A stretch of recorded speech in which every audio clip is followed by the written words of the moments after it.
السلام عليكم ورحمة الله وبركاته. الحمد لله رب العالمين، والصلاة والسلام على رسوله الأمين وعلى آله وصحبه أجمعين وعلى من اتبعهم بإحسان إلى يوم الدين. أما بعد،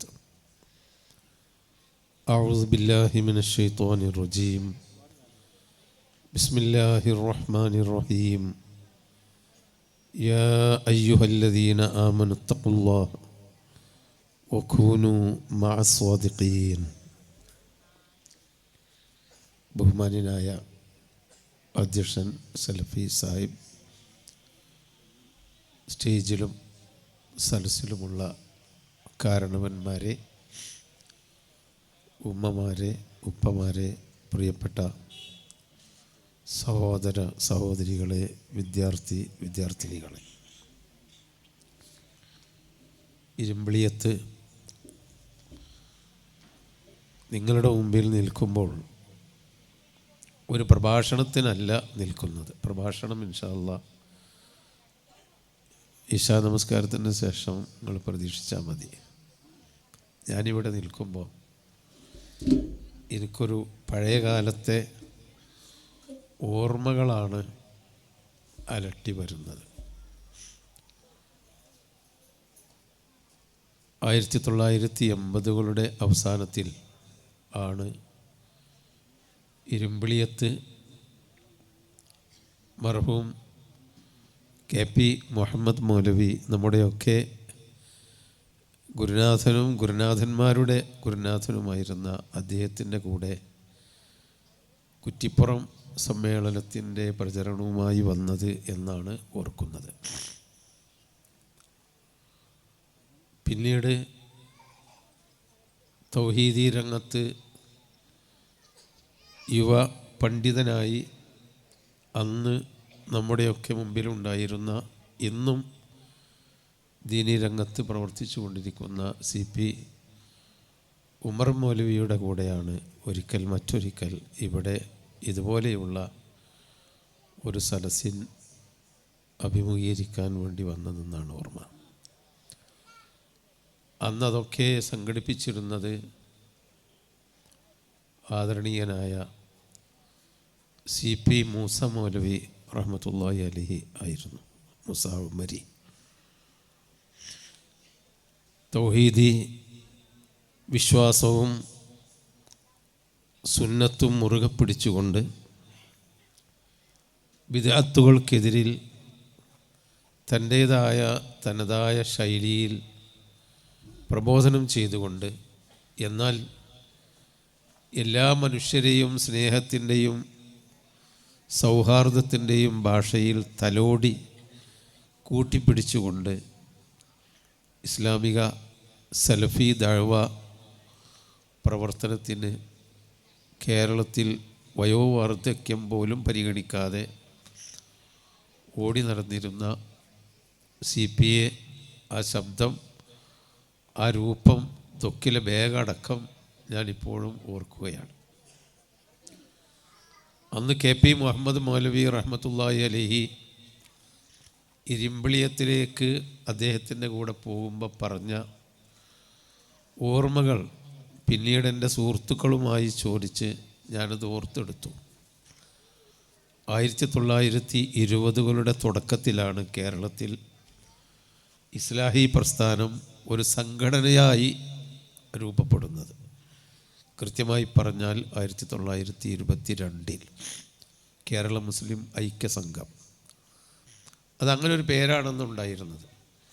കേരള മുസ്ലിമീങ്ങൾക്ക് നബി സല്ലല്ലാഹു അലൈഹി വസല്ലമയുടെ ജീവിതകാലം മുതൽ കേരളത്തിൽ ഇസ്ലാമിൻ്റെ പ്രചരണത്തിന് തുടക്കമുണ്ടായിരുന്നുവെങ്കിലും പല കാരണവശാലും അന്ധവിശ്വാസങ്ങളും അനാചാരങ്ങളുമായി ഇസ്ലാം എന്താണ്, ഇസ്ലാം അല്ലാത്തതെന്താണ് എന്ന യാതൊരു വേർതിരിവും കിട്ടാൻ ഭാഗ്യം ലഭിക്കാത്ത ഒരു ഇരുണ്ട കാലഘട്ടമുണ്ടായിരുന്നു.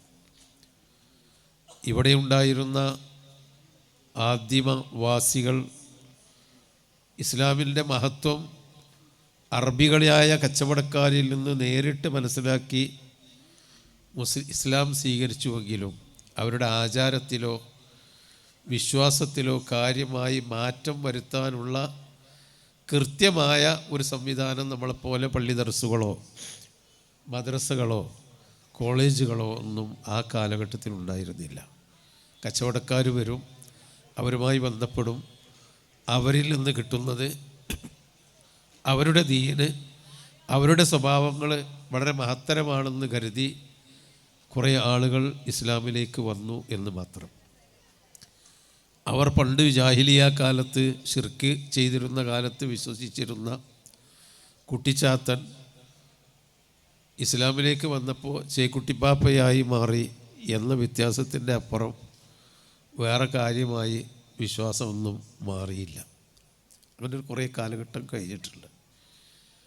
അവർ ആദ്യകാലത്ത് ചെണ്ടമുട്ടി കരിമരുന്ന് കത്തിച്ച് വരവും ഉത്സവവും നടത്തിയിരുന്ന കാലത്ത് അതിന് പകരം നമ്മൾ ജാറത്തിങ്കലേക്ക് അതേ ചെണ്ടക്കാരനെ വിളിച്ച് മുട്ടി ആ കരിമരുന്നുകാരനെ വിളിച്ച് കരിമരുന്നും കത്തിച്ച്, എന്നാൽ അവർ ആർത്ത് പാടുന്നതിന് പകരം ഇവിടെ തക്ബീറും മറ്റു സലാത്തും ചൊല്ലിപ്പോകുന്ന ഒരു തരം പെട്ടിവരവായി മാറി എന്ന വ്യത്യാസമല്ലാതെ വിശ്വാസത്തിലോ ജീവിതത്തിലോ മാറ്റം വരാത്ത ഒരു കാലഘട്ടത്തിന് ശേഷം കൃത്യമായി ഇസ്ലാമിനെ മനസ്സിലാക്കുകയും ഇവിടെ നേരത്തെ നമ്മുടെ സഹോദരങ്ങൾ പറഞ്ഞ പോലെ ഖുർആനിൽ നിന്ന് നബി സല്ലല്ലാഹു അലൈഹി വസല്ലമയുടെ വാമുഖത്തിൽ നിന്ന് ലോകത്തിന് കിട്ടിയ റിസാലത്തുൽ ഇസ്ലാം, ഇസ്ലാമിൻ്റെ ആ സന്ദേശം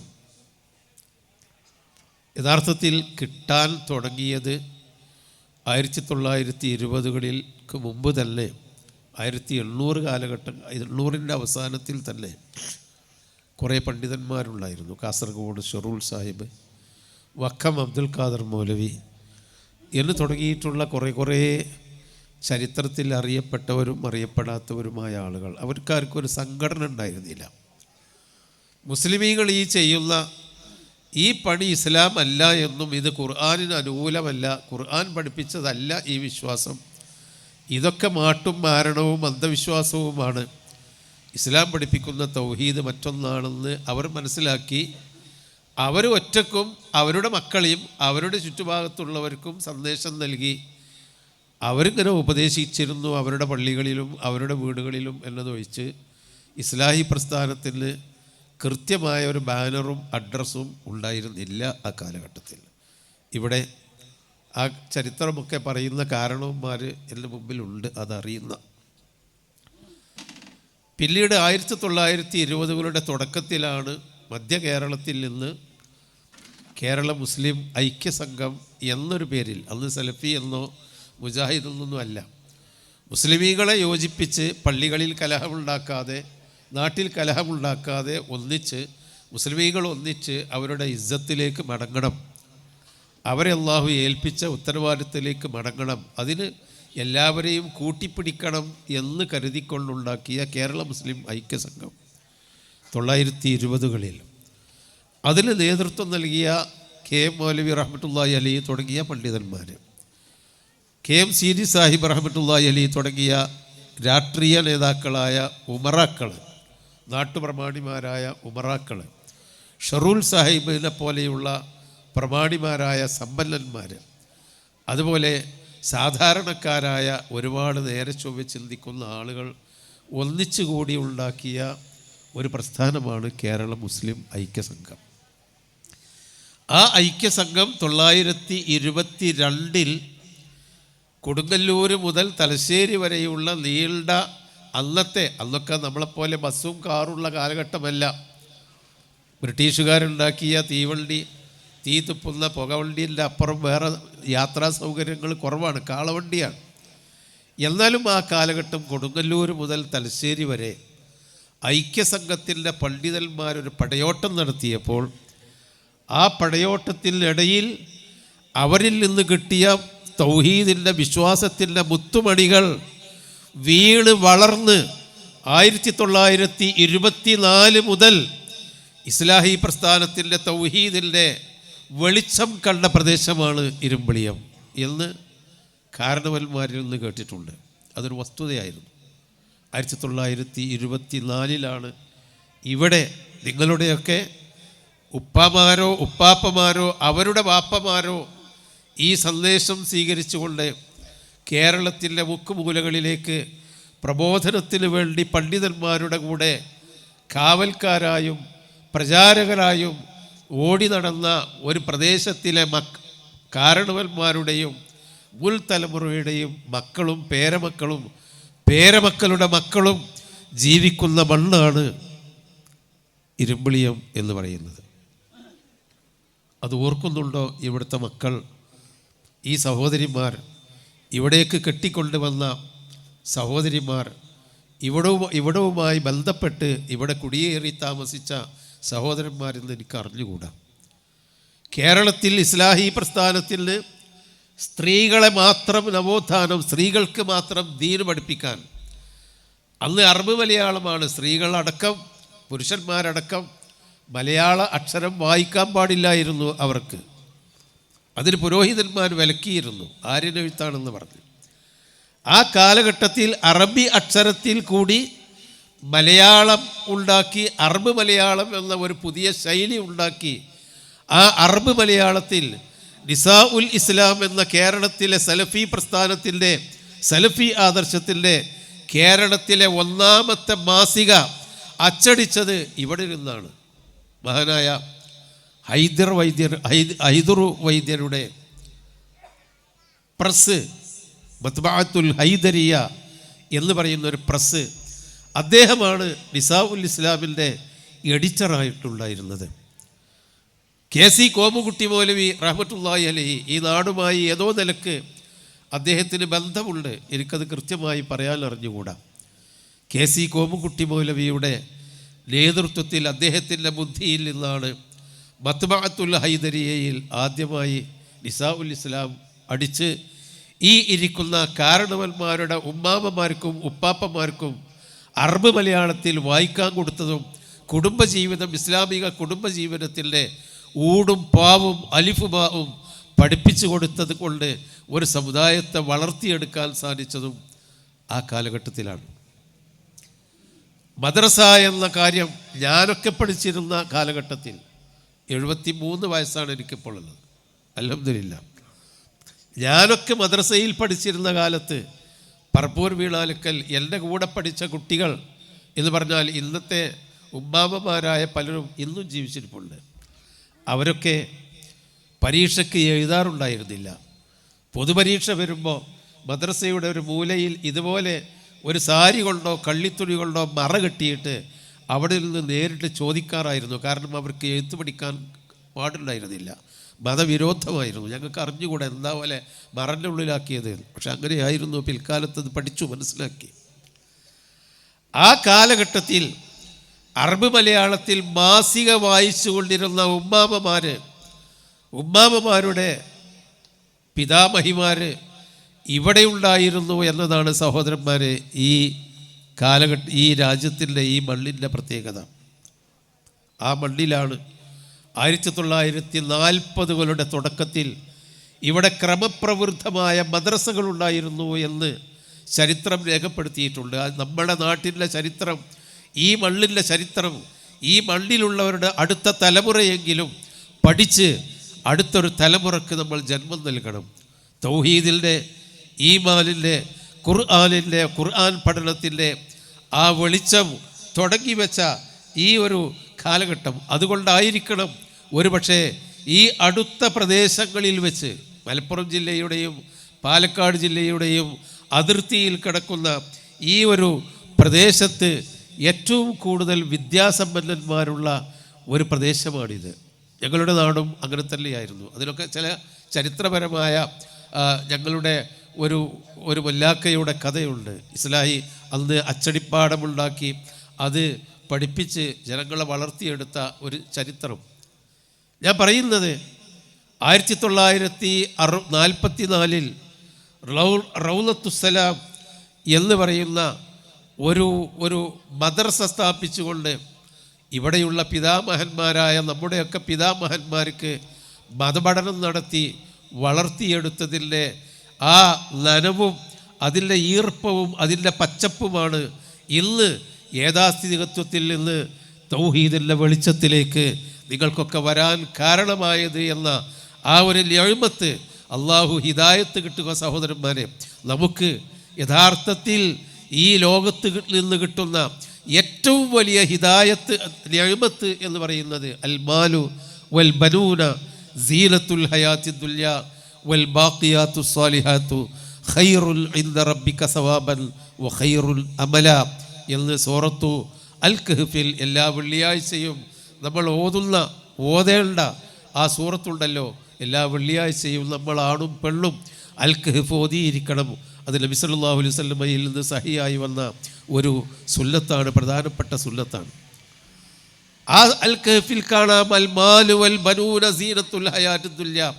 ഈ കാണുന്ന കെട്ടിടങ്ങളും ഈ തോട്ടങ്ങളും സന്തോഷങ്ങളും ഈ മക്കളും പ്രഗത്ഭന്മാരായ മക്കളും, എൻ്റെ മകൻ UK-യിലാണ്, എൻ്റെ മകൻ US-ലാണ്, മറ്റവൻ ഗൾഫിലാണ്, അവനവിടുത്തെ സെക്രട്ടറിയാണ്, കമ്പനിയുടെ റപ്പാണ് എന്നൊക്കെ പറഞ്ഞ് നമ്മൾ അഭിമാനിക്കുന്ന നമ്മുടെ മക്കളുണ്ടല്ലോ, ഈ മക്കളും ഈ സമ്പത്തുമെല്ലാം സീനത്തുൽ ഹയാത്തി ദുനിയ, ഭൗതിക ജീവിതത്തിൽ തൽക്കാലം നമുക്ക് കിട്ടുന്ന അലങ്കാരങ്ങളാണ്.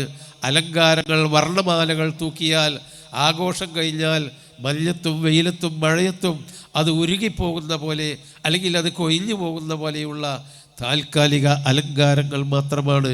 വൽ ബാഖിയാത്തു സ്വാലിഹാത്തു ഖൈറുൽ ഇൻദ റബ്ബിക സവാബൻ വ ഖൈറുൽ അമല, എന്നെന്നും ബാക്കി നിൽക്കുന്ന സവാബ്, പ്രതിഫലം, എപ്പോഴും ആർക്കും പ്രതീക്ഷിച്ചു കൊണ്ടിരിക്കാൻ പറ്റുന്ന നാളെ പരലോകത്ത് ചെല്ലുമ്പോൾ എനിക്കവിടെ കുറച്ച് പ്രതീക്ഷയുണ്ട് എന്ന് വെക്കാവുന്ന, അമല് പ്രതീക്ഷിക്കാവുന്ന നമ്മുടെ സമ്പത്ത് നാം നാളേക്ക് വേണ്ടി ബാക്കി വെച്ചതാണ്.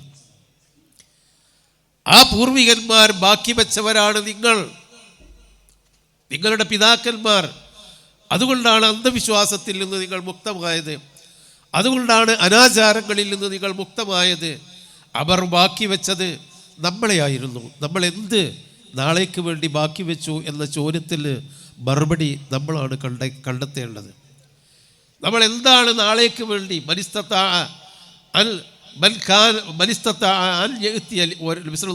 പറഞ്ഞിട്ടുണ്ട്, എല്ലാവർക്കും ഒരു ഹിബ് ഉണ്ടായിരിക്കും, ഒരു രഹസ്യമായ സൂക്ഷിപ്പ് സ്വത്ത്, ഒരു സൂക്ഷിപ്പ് സ്വത്തുണ്ടായിരിക്കും. ആർക്കെങ്കിലും കഴിയുമെങ്കിൽ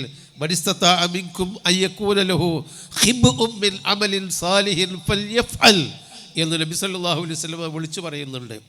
ഈ തിന്നു കുടിച്ച് ജീവിച്ച് ആയുസ് കഴിയുമ്പോൾ മരിച്ചു പോകുന്ന മനുഷ്യരെ, മനിസ്തതാഅമിൻകും, നിങ്ങൾക്കാർക്കെങ്കിലും കഴിയുമോ അൽ യകൂന ലഹു ഖിബ്ഉം മിൻ അമലിൻ സാലിഹ്, സാലിഹായ സൽക്കർമ്മങ്ങൾ നിങ്ങൾക്ക് സൂക്ഷിച്ചു വെക്കാൻ, അള്ളാഹുവിൻ്റെ അടുക്കൽ മാത്രം ചെന്ന് പൊതിയഴിക്കുന്ന കെട്ടഴിക്കുന്ന ഒരുപാട് സൽക്കർമ്മങ്ങൾ നിങ്ങൾക്കിവിടെ സൂക്ഷിച്ചു വെക്കാൻ കഴിയുമോ? ഫല്യഫൽ, അവൻ ചെയ്തു കൊള്ളട്ടെ, അത് നാളെ ഉപകരിക്കും. അപ്പോൾ ആ നാളേക്ക് ഉപകരിക്കുന്ന ഖിബ്ഉകൾ, നമ്മുടെ പൂർവികന്മാർ നാളേക്ക് ഉപകരിച്ച ഖിബ്ഉകളാണ് ഈ പള്ളി, ഈ മഹല്ലത്ത്. ഇവിടെയുള്ള 924 ആരംഭിച്ച പ്രസ്ഥാനം, ആ പ്രസ്ഥാനത്തിൻ്റെ സന്ദേശം 940കളിൽ തുടങ്ങി വെച്ച മദ്രസയുടെ തുടർച്ചയും വളർച്ചയും, അതിൽ നിന്നുണ്ടായ മക്കൾ, അതിൽ നിന്നുണ്ടായ വിദ്യാഭ്യാസ നവോത്ഥാനം, പഠിക്കണം പഠിപ്പിക്കണമെന്ന ചിന്ത, അതാണ് ഈ നാട്ടിൽ ഇപ്പോൾ ഉണ്ടോ എന്നെനിക്കറിഞ്ഞുകൂടാ. ഒരുപാട് അധ്യാപകർ, ഒരുപാട് ഉദ്യോഗസ്ഥന്മാർ, ഒരുപാട് നല്ല അന്ധവിശ്വാസമുക്തമായ ഒരു നല്ല തലമുറ. ആ ഖിബ് നമ്മളുടെ കാലശേഷം ഒരു അരനൂറ്റാണ്ടിനു ശേഷം ഈ നാട്ടിലുണ്ടാവണമെങ്കിൽ നമ്മളിവിടെ നേരത്തെ സൂചിപ്പിച്ചതുപോലെ നമ്മൾ മാറണം. നബി സല്ലല്ലാഹു അലൈഹി വസല്ലമക്ക് അല്ലാഹു ജിബ്രീൽ കൊണ്ടുവന്നു കൊടുക്കുന്ന ഒരായത്തുണ്ട്. എന്താണത്? ഹിജറ 4-ാമത്തെ കൊല്ലത്തിലാണ്. ഹിജറ ചെന്ന് ബദർ കഴിഞ്ഞ് ഉഹദും കഴിഞ്ഞ് ഉഹദിൻ്റെ പിറ്റേ കൊല്ലം മദീനയിൽ അവർ കുടിയിരുന്ന് ഒരു താമസവും ഒരു സുഖസമൃദ്ധമായി ജീവിക്കുന്ന കാലഘട്ടമാണ് ഹിജറ 4-ാം കൊല്ലം. ആ 4-ാം കൊല്ലത്തിൽ ഇറങ്ങുന്ന ഒരായത്തുണ്ട്, അലം ബിഅനിലില്ലദീന ആമനു. അൻ തഖ്ശഅ ഖുലൂബുഹും ലിദിക്രില്ലാഹി വമാ നസല മിനൽ ഹഖ് വലാ യകൂനു കല്ലദീന ഊതുൽ കിതാബ മിൻ ഖബ്ൽ ഫത്വാല അലൈഹിമുൽ അമദ് ഫഖസത് ഖുലൂബുഹും വകസീറും മിൻഹും ഫാസിഖൂൻ. സമയമായില്ലേ വിശ്വാസികൾക്ക്? അൽ തഖ്ശഅ ഖുലൂബുഹും ലിദിക്രില്ലാഹ്, അവരുടെ ഹൃദയങ്ങൾ അള്ളാഹുവിനെ ഓർത്തുകൊണ്ട് വിനയപ്പെട്ട് ഖുർആനിലേക്ക്, ദീനിലേക്ക്, പ്രവാചകന്റെ മാർഗത്തിലേക്ക്, ഭക്തിയിലേക്ക്, തഖ്വയിലേക്ക് തിരിച്ചു വരാൻ നേരമായില്ലേ എന്ന് ചോദിക്കുന്നു. ആരോട്? നമ്മളെപ്പോലെയുള്ള പാവത്തുങ്ങളോടല്ല. അശ്റത്തുൽ മുബശ്ശരീൻ ജീവിച്ചിരിക്കുന്ന 10 സ്വർഗം കൊണ്ട് വാഗ്ദാനം ചെയ്യപ്പെട്ട 10 മനുഷ്യന്മാർ ജീവിച്ചിരിക്കുന്ന കാലത്ത്, ഉമ്മഹാത്തുൽ മുഅ്മിനീൻ ജീവിച്ചിരിക്കുന്ന കാലത്ത് മുകളിൽ കാണുന്ന നക്ഷത്രങ്ങളെപ്പോലെ തിളങ്ങി നിൽക്കുന്നവരാണ് എൻ്റെ സഹാബിമാർ, നിങ്ങൾ അവരെ പിന്തുടരുക എന്ന് നബി സല്ലല്ലാഹു അലൈഹി വസല്ലം ആ സഹാബിമാരെ ചൂണ്ടി നമുക്ക് പറഞ്ഞു വന്നത്. ഹിജ്റ 4-ാമത്തെ കൊല്ലത്തിൽ പ്രവാചക ഇസ്ലാമിക ചരിത്രത്തിലെ ഏറ്റവും സുവർണ കാലഘട്ടം, ഇസ്ലാമിന്റെ വളർച്ചയുടെ കാലഘട്ടം എന്നൊക്കെ പറയുന്ന കാലത്താണ് അല്ലാഹു തആല വിശ്വാസികളായ അന്നത്തെ വിശ്വാസികൾ അല്ലദീന ആമനു എന്ന് പറഞ്ഞ സഹാബികളാണ്. ആ സഹാബിമാരോട് പറയുന്നത്, വിനയപ്പെട്ട് വരാൻ സമയമായിട്ടില്ലേ? വലാ യകൂനു കല്ലദീന ഊതുൽ കിതാബ മിൻ ഖബ്ൽ, മുമ്പ് വേദഗ്രന്ഥം നൽകപ്പെട്ടവരെ പോലെ ആകാതിരിക്കാനും സമയമായിട്ടില്ലേ? അവർക്ക് കാലം ദീർഘിച്ചപ്പോൾ അവരുടെ ഹൃദയം കടുത്തുപോയി. വകസീറും മിൻഹും ഫാസിഖൂൻ, അധിക പേരും തെറ്റിപ്പോയി, യഥാർത്ഥമായി ഉണ്ടാവേണ്ട മാർഗത്തിൽ നിന്ന് തെറ്റിപ്പോയി എന്ന ഒരവസ്ഥ വരാതിരിക്കാൻ നേരമായില്ലേ എന്ന് ചോദിക്കുന്നത്. ഹിജ്റ 4-ാമത്തെ കൊല്ലത്തിലാണെങ്കിൽ ഇസ്ലാമിൽ ഒരു ചെറിയ വ്യതിയാനം പോലും വിശ്വാസത്തിലോ കർമ്മത്തിലോ ആചാരത്തിലോ ഒരു ചെറിയ ഒരു വ്യതിയാനം പോലും അല്ലാഹു തആല അനുവദിച്ചിട്ടില്ല എന്നാണ്. സഹാബിമാർക്ക് വ്യതിയാനം ഉണ്ടായോ? ഇല്ലല്ലോ. പക്ഷേ മക്ക കാലഘട്ടത്തിലുണ്ടായിരുന്ന ആ ഊക്കും ഉശിരും മദീന ബദർ യുദ്ധം കഴിഞ്ഞതോടി കൂടി പോകുന്നുണ്ടോ എന്ന്, അല്ലെങ്കിൽ പോകരുത് എന്ന് മുൻകൂട്ടി അവരെ ബോധിപ്പിക്കാനും അവരെ മുൻകൂട്ടി താക്കീത് ചെയ്യാനും ഒക്കെ ആയിരിക്കണം അല്ല പറഞ്ഞത്. എന്തേ വിനയപ്പെട്ട് വരാൻ നേരമായിട്ടില്ലേ? അതിന് ചില കാരണങ്ങളുമുണ്ട്. ഉഹദ് യുദ്ധത്തിലുണ്ടായ ചെറിയ അനുസരണക്കേട്, മാനുഷികമായി ഉണ്ടാവുന്ന അനുസരണക്കേട്, അപ്പൊ ചെറിയൊരു മങ്ങലേറ്റു. ബദറിലുണ്ടായിരുന്ന ആ വിശ്വാസത്തിന്റെയും ഈമാനിന്റെയും ശക്തിക്ക് മങ്ങലേറ്റു.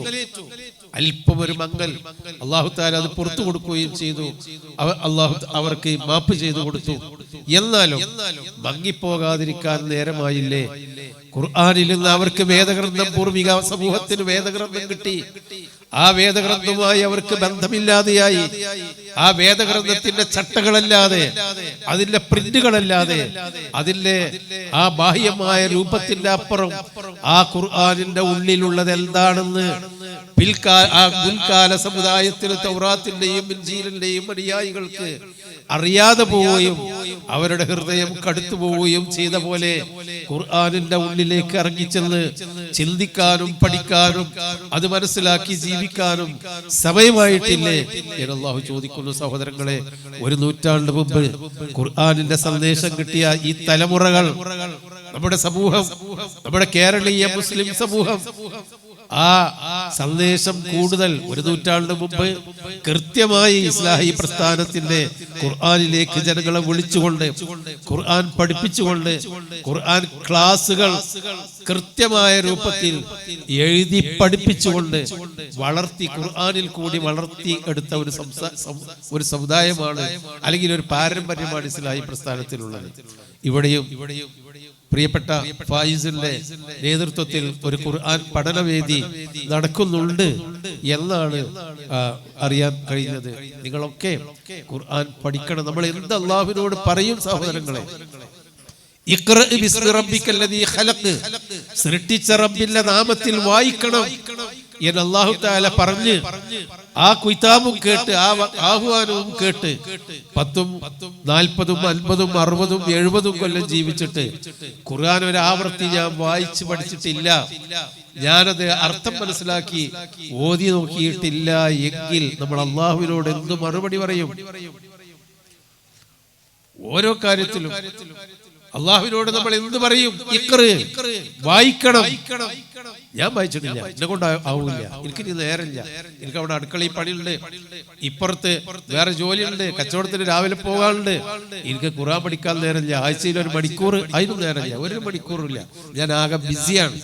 അള്ളാഹ് പറയുന്നു ഖിയാമത്ത് നാൾ വരെ നിലനിൽക്കുന്ന നമ്മുടെ തലക്കു വീതെ തൂങ്ങി നിൽക്കുന്ന ഒരു വലിയ വാൾമുനയാണ് ഇഖ്റ്, വായിക്ക്.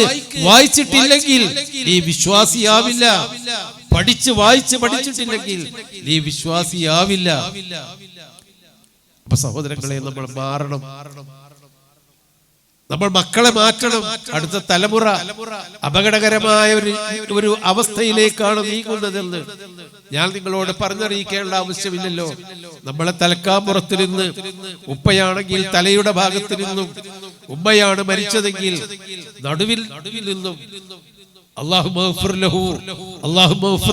എന്ന് മയ്യത്ത് നമസ്കരിക്കാൻ പോലും അറിയാത്ത മക്കളാണ് നമ്മൾ. 10 മാസം ഗർഭം ചുമന്ന് വളർത്തിയെടുത്ത് അധ്വാനിച്ച് വളർത്തിയെടുത്ത മക്കളെങ്കിൽ ഈ മക്കളെ എന്തിനാണ്? ഒരു കട്ട മണ്ണ്, ഒരു പിടി മണ്ണുണ്ടെങ്കിൽ ഒരു മുളക് തൈയെങ്കിലും അതിലുണ്ടാക്കി വളർത്താമല്ലോ.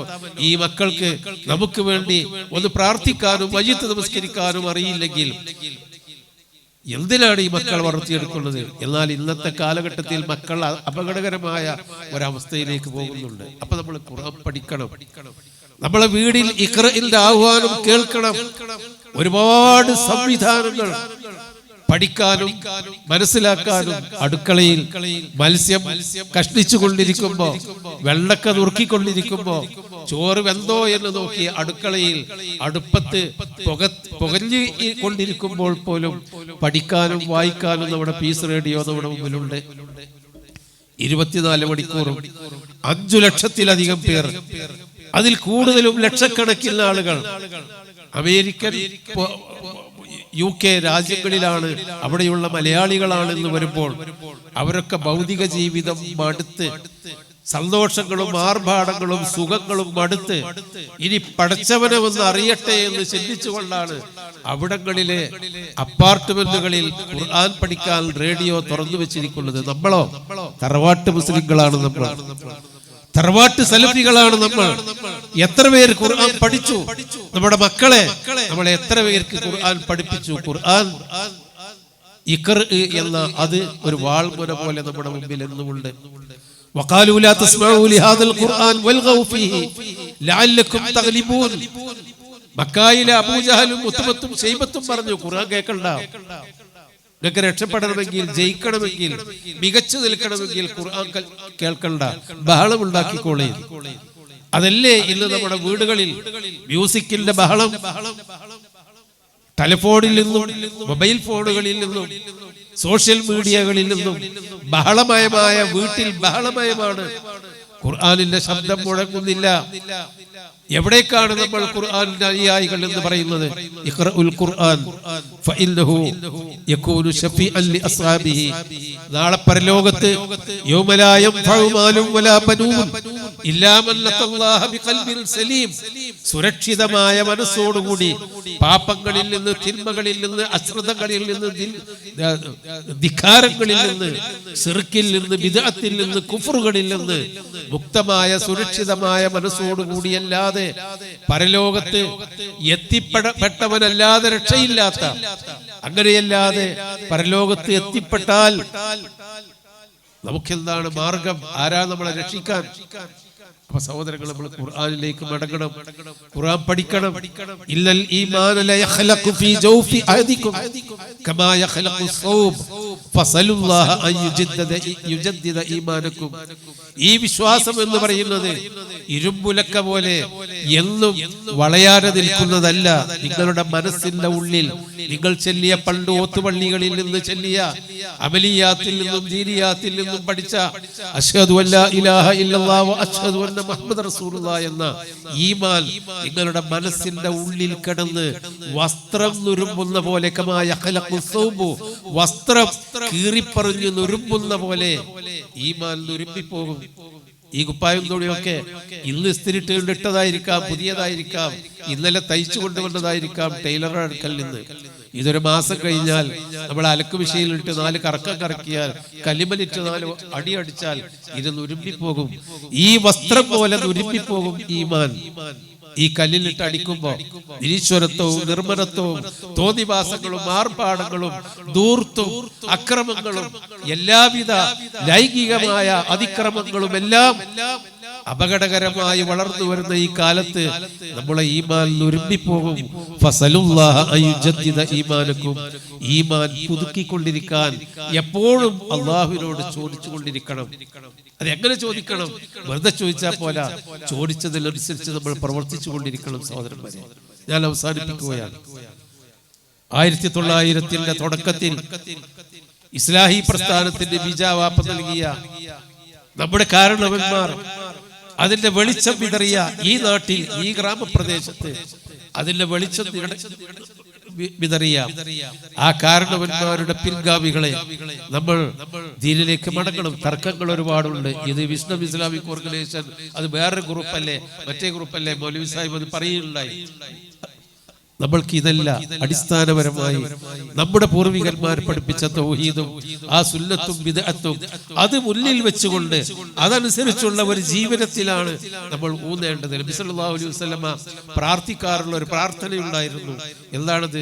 അല്ലാഹുവേ, അല്ലാഹുമ്മ റബ്ബ ജിബ്രാഈല വ മീകാഈല വ ഇസ്രാഫീല ഫാത്തിറ السماوات والارض عالم الغيب والشهاده انت تحكم بين عبادك فيما كانوا فيه يختلفون. പഠിച്ചവനെ, രാത്രി നമസ്കാരത്തിൽ നബി സല്ലല്ലാഹു അലൈഹി വസല്ലം ഒറ്റക്ക് നിന്ന് പ്രാർത്ഥിക്കുന്ന പ്രാർത്ഥനയാണ്. ജിബ്രീലിന്റെ റബ്ബേ, മീകാഈലിന്റെ റബ്ബേ, ആകാശഭൂമികളെ സൃഷ്ടിച്ച റബ്ബേ, ഗൈബും ഷഹാദത്തും ദൃശ്യലോകത്തെയും അദൃശ്യലോകത്തെയും അറിയുന്നവനായ അലീമും ഖബീറുമായ റബ്ബേ, അൻത തഹ്കുമു ബൈന ഇബാദിക ഫീമാ കാനൂ ഫീഹി യഖ്തലിഫൂൻ. നിന്റെ അടിമകൾ എന്തെങ്കിലും കാര്യത്തിൽ ഭിന്നിച്ചിട്ടുണ്ടെങ്കിൽ അതിന്റെ വിധി തീർപ്പ് നിന്റെ അടുക്കലാണ്, നിന്റെ കലാമിലാണ്, നിന്റെ ഖുർആനിലാണ്, നിന്റെ പ്രവാചകന്റെ ചര്യയിലാണ്. നീയാണ് അതിന് വിധി തീർപ്പ് കൽപ്പിക്കുന്നവൻ. ഇഹ്ദിനി ലിമഖ്തുലിഫ ഫീഹി മിനൽ ഹഖ് ബിഇദ്നിക ഇന്നക തഹ്ദീ മൻ തശാഉ ഇലാ സിറാത്തിൻ മുസ്തഖീം. നീയാണ് ഏത് കാര്യത്തിൽ ഭിന്നിപ്പുണ്ടെങ്കിലും എന്നെ സിറാത്തുൽ മുസ്തഖീമിലേക്ക് വഴി കാണിക്കേണ്ടത് നീയാണ്. പഠിച്ചവനെ, നീയാണ് ജനങ്ങളെ സിറാത്തുൽ മുസ്തഖീമിലേക്ക് വഴി കാണിക്കുന്നവൻ എന്ന പ്രാർത്ഥന നബി സല്ലല്ലാഹു അലൈഹി വസല്ലം പോലും രാത്രി നമസ്കാരത്തിൽ പ്രാർത്ഥിക്കാറുണ്ടായി. നമുക്ക് അഭിപ്രായ വ്യത്യാസങ്ങൾ ഉണ്ടാകാം, തർക്കങ്ങൾ ഉണ്ടാകാം.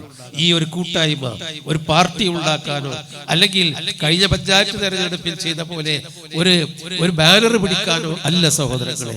ഇസ്ലാമിക ഒരു നൂറ്റാണ്ട് മുമ്പ് സംഘടിതമായി കേരളത്തിൽ സലഫി പ്രസ്ഥാനം ഏതൊരു ആദർശമാണോ ജനങ്ങളോട് പറഞ്ഞിരുന്നത്, ആ ആദർശത്തെ മാറ്റാതെ മറിക്കാതെ കാലത്തിനനുസരിച്ച് നീക്കിച്ചരിച്ചു വെക്കാതെ ആ പ്രമാണബദ്ധമായി തന്നെ അത് തുടരണം, വളരണം. അത് ജനങ്ങൾക്ക് നമ്മൾ പഠിപ്പിച്ചു കൊടുക്കണം എന്ന ഒരൊറ്റ ദഅ്വ ചിന്തയിൽ മാത്രം ഒരു ചെറിയ കൂട്ടായ്മ ഇവിടെ പ്രവർത്തിക്കുകയാണ്. തിരിച്ചറിയുക, മനസ്സിലാക്കുക, നമ്മൾ ഒന്നിച്ച് സിറാത്തുൽ മുസ്തഖീമിന്റെ മാർഗത്തിലേക്ക് വഴി കാണിക്കണമേ എന്ന് പ്രാർത്ഥിക്കുക. അള്ളാഹു അനുഗ്രഹിക്കുമാറാവട്ടെ. ഈ ഒരു സംഗമം അള്ളാഹുവിന്റെ നാമത്തിൽ തുടങ്ങി വെച്ചതായി അറിയിക്കുന്നു. ഇനി നമസ്കാരമാണ്. വസല്ലല്ലാഹു വസല്ലമ അലാ ഖൈരി ഖൽഖിഹി മുഹമ്മദിൻ വഅലാ ആലിഹി വസഹ്ബിഹി അജ്മഈൻ വൽഹംദുലില്ലാഹി റബ്ബിൽ ആലമീൻ.